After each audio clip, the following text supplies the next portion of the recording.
Hello, and welcome back to Alice Talks Football, and welcome back to another live Manchester United news, transfer news, and update roundup show. Oh my, I have my fan on in the background, and I hope that you can't hear it, and I hope that the noise isn't annoying, but it is like 35 degrees in London today. It is horribly hot, and I'm telling you this now, I can deal with 30 degrees in Greece, Italy, Spain, but in London, in England, it hits different. It's horrid. Just the air is horrid at the moment. I am struggling, and I tell you what, the last thing I want in a heat wave like this is to see Mateus Fernandez go to Tottenham. But look, I am scared. Very, very credible sources are coming out, and credible Tottenham sources coming out and basically saying Tottenham pretty confident they've beat Man United to Mateus Fernandez. La la la la. Tottenham have got the money ready to pay 80 million. Man United won't pay that. La la la la la la la la la. And I am scared. Now, this is one of two things. This is either West Ham pulling off the maddest negotiation tactic to scare Man United into getting a bid. Because one thing I will say is West Ham need the money in the next 6 days. West Ham need the money in the next 6 days. They don't want to lower their price tag. Realistically, they may have to lower their price tag to get the deal done by June 30th. West Ham want this deal done by June 30th. Man United want to do it in July.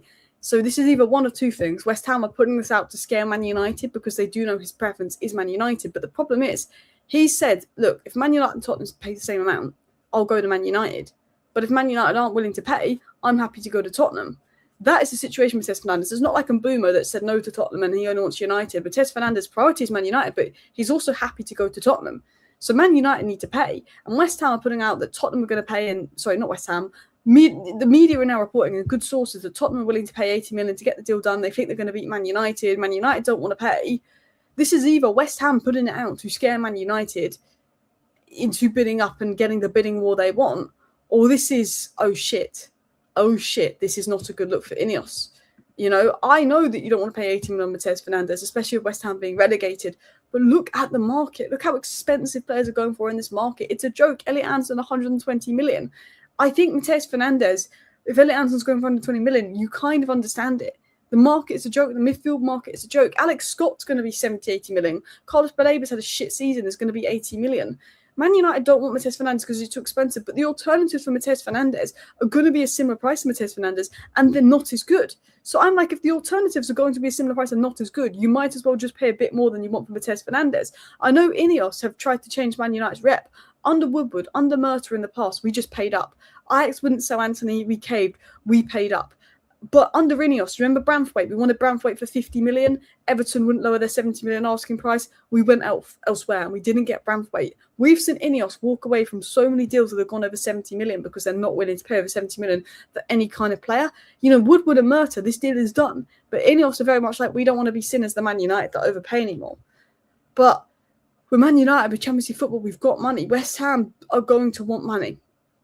And people say get Wharton and Tchouaméni, but Wharton isn't as good as Mateus Fernandes in my opinion, and Wharton's going to be 100 million. Palace want 100 million for Wharton. This is what I'm trying to say. I understand why United don't want to pay 80 million for Mateus Fernandes. It's a joke because West Ham got relegated. But then you look at Anderson's 120 million, Wharton's 100 million, Alex Scott's 70 odd million. I think Man United hoping for 60 million, but Bournemouth now want 70 million because they're looking at the market. Brighton still want 80 million for Carlos Baleba. I'm at a point where I'm like, oh. And look, I don't want to be negative about the Ederson signing, but I do think when there's Metcha out there, when there's Mateus Fernandes out there and better names out there, have we spent 40 million of the budget on Ederson when there are better options out there? I don't know. But my mindset of Ederson is, if Ederson is going to be the Agati replacement and he's coming in for depth, I'm happy with the Ederson signing. But if for some reason we F up Mateus Fernandes and all the other business and Ederson ends up being the Casemiro replacement, I'm worried. Tottenham also looking at Somerville, and Man United are working on Somerville. Tottenham just clearly like our targets, but I think Tottenham will use Somerville to try and get the Savinho price down because Man City want an excessive amount for a player that's been not great for them the last year and a half as well. You've been pro Ineos, but this is the first time I've seen you talk negative about them. I've spoken negative about Ineos many times, but I've also given them plaudits. I've said Ineos are better than the Glazers, and I've given Ineos credit in many areas, but I've also given Ineos stick. I think I've been pro Ineos at times when I felt that criticism is unfair, and against Ineos at times. I've called out Ineos many times before this. I've also given them credit for things they've done well. I do think they're better than the Glazers. I'd rather have Ineos runners than the Glazers. But I have given Ineos criticism on many, many occasions. I think the whole Ruben Amorim situation, the way they dealt with that, I gave Ineos criticism. Last summer, when we didn't sign a midfielder, I gave Ineos criticism. Now, look, I'm going to get into the news. I'm going to get into the stories. And then, obviously, look, things look good for Tchouaméni. Things don't look good for Mateus Fernandes. But this is either a massive game from West Ham and Man United, all of a sudden, Bomber are going to put in a massive bid and go, shit, we can't miss out on this guy to Tottenham. Or we're just going to be like, yeah, we're not paying up like we did with Braithwaite. You can have him, Tottenham. It is one of the two scenarios, to be honest. Maybe with Tchouaméni becoming available, are we less likely to go for Mateus Fernandes because we think we've got a chance of getting Tchouaméni, but that's a risk in itself.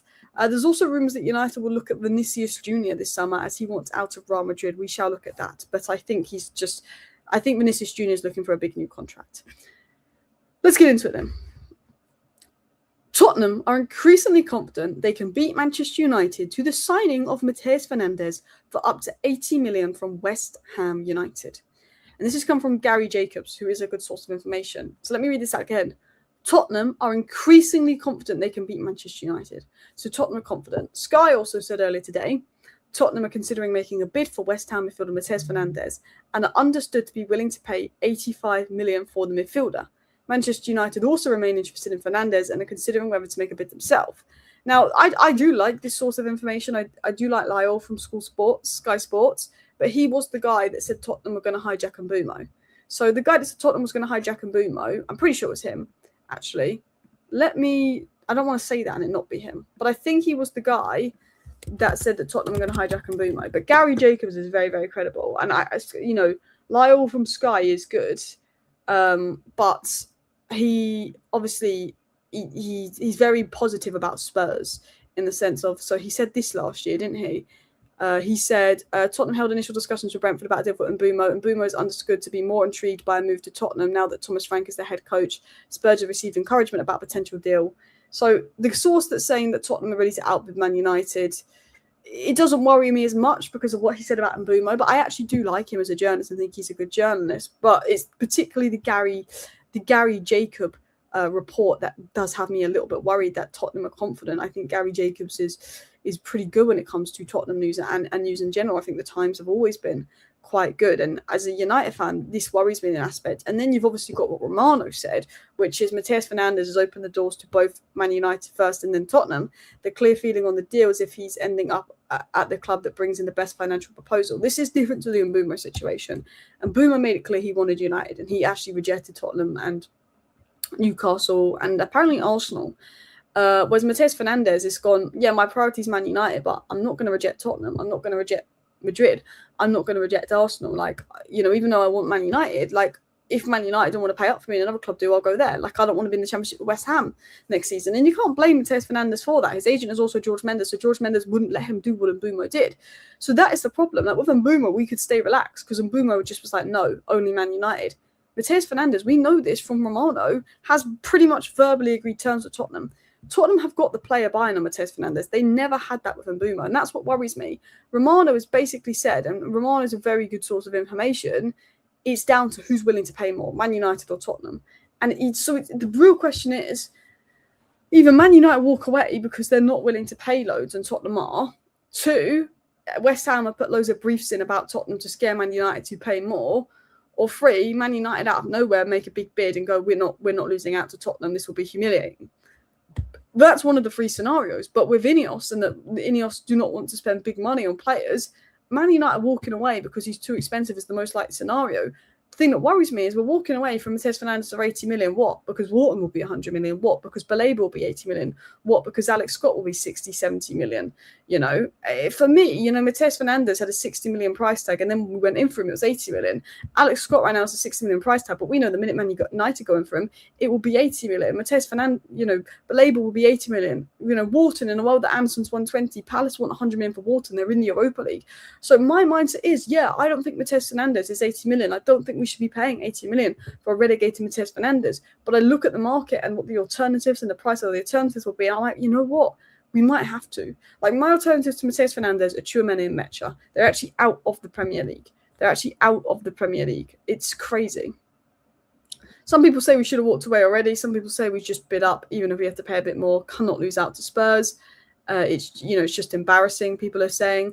I'm intrigued to know your thoughts. Walk away or just get it done. 80 million, beat out Spurs. The big fee sets up Fernandez for failure. The shirt is heavy enough as it is without 85 million price tag on a 21-year-old. I mean, I don't know if it sets up for failure, but it increases pressure to perform. Everton wanted 70 million for Brownthwaite, and we were only willing to pay 55 and walked away. And are we going to do that again as well? We don't need Wharton. I don't think Wharton is as good as the hype is. I think he's great in possession. I think he's shocking out of possession, and I think he just isn't what we need out of possession, to be honest. But Labour shouldn't be over 50 million, 40 million at most. Brighton got 50 million for Van Heck with 1 year left on his deal, who, they're going to want 80 million for Belabor. It's ridiculous. It's absolutely ridiculous as well. Tchouameni, Edison, Kobe, keep Ugarte on the bench for Europe. No, that is disgusting. Tchouameni and Kobe, love. You have to do better. You have to get Ugarte out and Mateus in. No. Spurs probably get Tonali too. The thing that annoys me about it is it's not like Tottenham had missed out on Tonali. If Tottenham had missed out on Tonali and they were willing, they missed out on Tonali, their number one midfield target, and they then went to Mateus Fernandez and were willing to pay quite a bit for Mateus Fernandez, I'd be like, fair enough. To an extent, I'd be like, they've missed out on Tonali and they want to get this deal done. What annoys me is we're not doing anything for Tonali because we said it's too expensive. Tottenham are going for Tonali and then they're going for Mateus Fernandez. It's not like they're just going to go for Mateus Fernandez because they missed out on Tonali. It's the fact that Tottenham will get Tonali and then beat us to Mateus Fernandez. And it's like, bitch, we're the team that's meant to be having a midfield rebuild. We have two midfielders in the whole squad, in Ugarte and Kobe. Ugarte and Kobe are the only midfielders in the whole squad because Mount and Bruno are counted as 10. We've got two midfielders in the whole squad. We've lost Casemiro. Ugarte's rubbish as it is. Edison's coming to be a bench player. Why are we now looking at Edison and Sander Berge and Tottenham wanting Tonali and Mateus Fernandez? If we end up with Edison and Sander Berge and Tottenham end up with Tonali and Mateus Fernandez, I think Tottenham will finish above us next season. And I think Carrick will be sacked, and it won't even be Carrick's fault. And, we showed so many good signs the second half of this season that we're on the right direction. I was getting so excited at the end of the season. I said, third place, if we sign 3 good midfielders, a left wing and a left back with Carrick, I think we can do something. And look, it's only June 24th. There's so much longer left in the window. We could sign 3 good midfielders, a left back and a left winger, and I can get to the end of the summer and be happy with it. But as of now, I'm sitting here in a position going, they're not giving Carrick what he needs. They backed Amrian like mad in the summer. They backed a manager that comes 15th like mad. But because Michael Carrick's come third, it's almost like there's less. They don't want to back him as much. I almost feel with Man United, and maybe this is me, but do you find, like, the summers we get Champions League football, we spend less? Our best summers are when we've had a crap season, we've missed out on Champions League football. Our best summers are whenever we miss out on Champions League football because they spend to get us back in the Champions League. The minute we have Champions League football and a manager as well, I feel like managers that do shit get rewarded with more money, like Amrin. I don't know if they're willing to back Carrick, but they should be. Man City have lost Pep. Arsenal, one of the weakest Premier League winners in recent years. We make 5 good signings this summer with the form we're showing the back end of last season, and we can challenge for the league. We make 5 bad signings, we fall off a cliff and we fall to 10th. Like, that's the fear. And it's like, take this window seriously. So some Madrid players might become available later in the window. What stops us getting out bid for them? So you never know. I think United's hope by then is, well, do you know, actually, you got a point, because if Man City want Tonali and Elliot Anderson, Man City might just go for Tchouameni then and outbid us for Tchouameni after spending 120 million on Elliot Anderson. And I think that's one thing Man United have got to realise is the midfield market is spenny. Like, if Fernandez and Tonali join Spurs, where do I think they'll finish? I mean, it depends on injuries. Tottenham's problem has been injuries. But Van Heck, Senesi, Fernandez, Tonali, it depends on who Tottenham sign in attack. And if Tottenham sign some good level attackers with De Zerbi with some luck with injuries, Tottenham could get Champions League football. Tottenham could get Champions League football with Fernandez, Tonali and a Maddison midfield 3. Senesi, Van der Ven, Van Heck, all options at the back. If Solanke stay fit, Maddison stay fit, Xavi Simons to come back in, they've got Mikey Moore, good young player there. If they get a good level winger on top of that, they need 2 attackers. But if Tottenham got 2 attackers on top of Fernandez and Tonali, they probably get Champions League football. I guess Man United will go for Mateus Fernandez, Tchouameni. I don't think we'll go for Camavinga. Camavinga doesn't want to leave, and Camavinga's been crap. If Spurs miss out on Tonali, they'll sign Wharton. Wharton and Tonali are polar opposites, which kind of surprises me because if you miss out on Tonali, you're going for a completely different profile than Wharton. Probably a profile you need more, to be honest. But yeah. Alice, how do you feel about Edison? Do you know what? My thoughts on Edison will depend on who we sign at the end of the window. I didn't want us to sign Edison. I said there was a lot better players out there, a lot better third midfielders out there. But it depends on the end of the window. Like, if Edison ends up being a Casemiro replacement, I'm not going to be happy. If Edison is the guy replacement for depth, I haven't really got an issue for it. Alice, we can't be overplaying clubs anymore. The only way other clubs realise United are now a proper club is if Fernandez would agree to join Spurs over United. That shows no ambition. The problem is Man City are a club that, normally do quite well in the transfer market. They're paying 120 million for Anderson. You just have to pay a lot now. I think sometimes, you just have to pay a lot. If you really want to play, you just have to pay a lot. Like, I think that is the situation. Man City sometimes get some players on for some really good prices, but now they're paying 120 for Elliot Anderson. Like, I feel like Man United just have to suck it up and pay 80 million for Mateus Fernandez. Even though we don't want to be seen as a club that overpays, it's the way that the market is. Tottenham have gone into that race. I think if Tottenham hadn't entered the race, or if Mateus Fernandez had done what Mbeumo had done, I think we'd get Mateus Fernandez for 65 to 70 million. If Mateus Fernandez had done what Mbeumo had done, I think we'd have gone for 65 to 70 million. Because Tottenham in the race, it is going to go up to the 80 million that West Ham want. And that does worry me, people. Yes, Chelsea have signed Palestra, which annoys me. Look, Man United don't necessarily need a right back, but he's going to be very good for Chelsea, I think. Real Madrid now believe Vinicius Jr.'s contract renewal is unlikely to happen. There's a serious possibility Vinicius Jr. could leave the club. United will monitor the situation. It's being reported. I think Vinny's just doing that to try and get a new contract. I don't see us signing Vinicius Jr. But look, we ended up with Tchouaméni, Vinicius Jr., Mateus Fernandez and Lewis Hall. That would be the absolute window, but we can only dream with that. If we signed Edison and Burge and they sign Mateus Fernandez, Tonali with 1 game a week with De Zerbi, if they sign a few competent attackers, they could. No one thought we'd finish above Liverpool a year ago. Like, I'm not trying to be negative. Like, the transfer window doesn't close for 2 months and a week. We've got 2 months plus a week and a half left of the transfer window. There's plenty of time for Man United to go and make 5-6 good signings. And I could be sitting here in August like, what a window. Fair play, Inos. It's not even July yet. But it is just annoying how slow it is, and it looks like we could miss out on key players to other clubs. I do like Felix Metra. His injury record's the only thing that concerns me as well. Man United spent all the money on buying land. There is a fear if we spent our money on this new stadium project. Is that why we're being so tight? The panic is from tier 3 sources. Tier 1s are saying completely different. Well, tier 1 sources just said Tottenham are confident they can do the deal. I'll tell you what. There's tier 1 source from Man United that I've spoke to that thinks Man United are going to do the deal.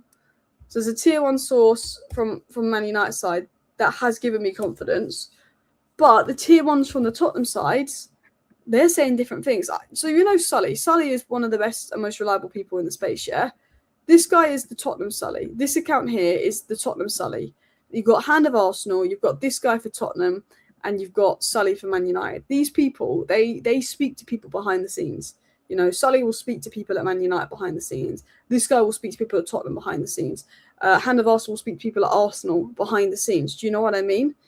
Anyway, this guy who is the Sully of Tottenham, like very, very credible. I mean, everyone's tagging Sully in it, like, give us an update, bro. This guy who is the Sully of Tottenham said significant progress is being made on Mateus Fernandez. Tottenham are adamant to secure a priority target ahead of Man United. No issue on personal terms. Then, an hour after this, Romano confirmed no issues on personal terms. This guy is the best of the best in the Spurs space right now. Like, I'm not lying. He's like Hand of Arsenal. He's like Sully. Significant progress being made.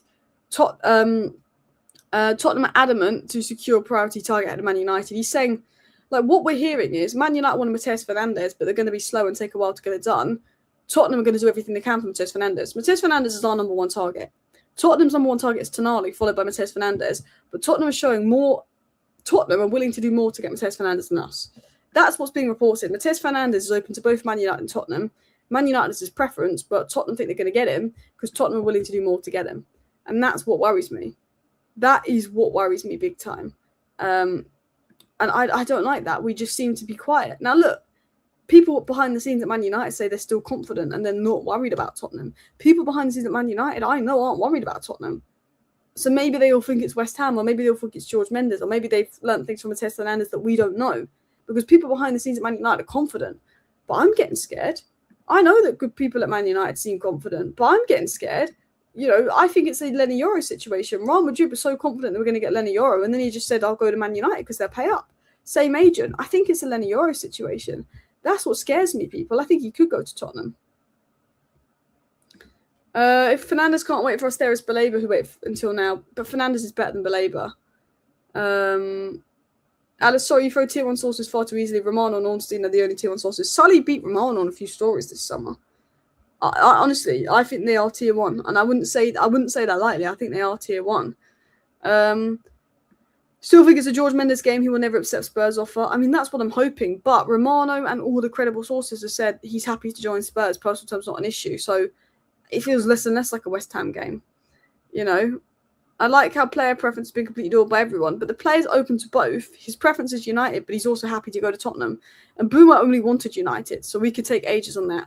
Mateus Fernandes is like, I'd rather go to United, but I'm more than happy to go to Tottenham. Whereas Boomer's like, only United. That's the difference. We like Mamadou Sangare. Is he better than Fernandes? No. Good potential, though. Scott, Edison, and Maino, sweet trio for United. That doesn't move me. Scott, Edison, and Maino does not move me. Not at all. Look, I like Sangare, but he's not better than Fernandes. We don't need a relegated flop like Mateus Fernandes. Let that flop go to Spurs and relegate. Mateus Fernandes is brilliant. I tell you what, do you say the same about Roy Keane? We sign relegated players that become our best ever players. Do you know what I mean? Like, I don't get this whole he's been relegated with West Ham. I don't get that. He's always been relegated with West Ham. He's rubbish. No, he's not. He's mint. He's absolutely mint. We signed Roy Keane after he was relegated. Roy Keane. That's all I'm going to say. Roy Keane, people, after he was relegated. Man City signed Nathan Ake after he was relegated, and look how good he was. I don't like this, we can't bring in relegated people, blah, blah, blah, blah, blah, blah. I don't. Michael Carrick was relegated as well at one point. Alice, do you think Kobe will be good next season? I do agree. I think Kobe will be good next season. I really like Kobe, and I think it was criminal Kobe didn't get minutes for England. The thing is, I like Elliot Anderson. I really like Elliot Anderson, and I really like Declan Rice. But they do lack a little bit on the ball. And I felt like we needed a midfielder to come on that had a little bit of quality on the ball for England, and that was Maino. I think we should have given Maino 20 minutes at the end there. Someone that can control the ball and break the lines. And yeah, Tuchel didn't do that. I would have liked to see Maino. The England game was only worth watching when Saka and Rashford were on the pitch. The more and more I watch England, the more and more I think, what must Barcelona be thinking going with Gordon over Rashford when Rashford's clearly got more quality? Who knows? De Zerbi sacked every club he comes to. De Zerbi, it normally does really well for like a year and a half, 2 years, and then the third year is when it goes to shit. But I think where Tottenham are, I think Tottenham are more than happy for De Zerbi's come in, he's kept Tottenham up, so they're already happy with him. De Zerbi gets Tottenham 4th or 5th this season, and Tottenham are really happy they're back in the Champions League, and then it will go to shit the following season. Like, that's what De Zerbi does. He gets clubs back on track, it all goes well, and then all of a sudden it goes to shit. But I don't think Tottenham will care. If De Zerbi came in and, De Zerbi's kept Tottenham up, and if Tottenham get Europe next season, then Tottenham aren't going to care what happens the following season. Well, they will care, but he's done his job. And look, De Zerbi's a good manager. He's a good manager, De Zerbi. Like, he's got a good pull, and if they get Tonali and Mateus Fernandes, I think they could get Champions League football if they got Tonali and Mateus Fernandes, depending on the attackers they signed, with 1 game a week. No one thought we'd get Champions League football, and we did. I think Tottenham could be a bit like us this season, next season, with De Zerbi, with the players they potentially bring in. Good players now want to stay. I think things could look really up for Tottenham next season. Rice, to his credit, did more full passes than Anderson. 100%. Rice was my man of the match. I like Elliot Anderson, but he was very sideways. Rice was my man of the match. I would have taken Anderson off for Kobe. Yeah. We'll probably end up with Burge. Maybe. Alice, why does Tuchel seem to not rate Kobe Maino after playing him in midfield? I don't know. He put Reece James in midfield over Kobe. I don't know. I just think Anderson's not really... I like Anderson. I think Anderson is better than Kobe, but he's not got going. I think Kobe would complement Declan Rice better. Against a low block, at least. I think, against expansive midfield, you want Anderson, but against a low block, maybe Kobe. Until Spurs bid for Fernandez is all hot air. If that does happen and we have to worry, we have to act or walk away, yeah. Basically, either Man United have been scared into making a massive bid for Mateus Fernandes this week and we get the deal done, or we fucked it up. Like, it's one of those where, like, Tottenham could be about to do something mad and beat us, or it could be a West Ham play and we could bid up. I think it all depends on if Man United want to pay. I think if Man United decide, fuck it, we're going to pay 80 million for Mateus, I think we beat Tottenham to him. But if Man United go, we ain't paying 80 million, Tottenham get him. I think it all depends on if Man United want to pay up. Tottenham are confident because what Tottenham are hearing is Man United aren't sure if they want to pay up, and we know Tottenham want to pay up. I think it all depends on if Man United are willing to pay what Tottenham pay. And if Man United are willing to pay up, I think we get him. But if we're not willing to pay up, he goes to Tottenham. And as of now, it's being reported that we're not willing to pay up. And that's why I do get scared. But then Man United have said in the past with other signings, we're not willing to pay up, And then what do we end up doing? Paying up. We always pretend broke. We always pretend that we're not going to pay up just to see Man United pay up. So we could then argue, oh, well, yeah, this is what Man United do. Like, we know they'll pay up. I don't know. But I think with Inos, if it was Woodward, I know we'd pay up. If it was John Murtaugh, I know we'd pay up. But with Inos, we've seen Inos walk away from multiple deals when they get too expensive. But then at the same time, when I said 50 million is too much for Agate, we still did it. I said we should walk away from Agate. But we still went and did it. So you never really know people. But as of now, Spurs are leading the race. Now, that could be a West Ham ploy. One of the guys that says Spurs are leading the race is the same guy that said Spurs are leading the race from Mbumo. But Gary Jacobs is a good journalist. You know, the Tottenham exclusive is saying Tottenham is confident. You know, I am worried, people. Anyway, I'm going to wrap up the live show here. Thank you for watching. See you next time. Bye.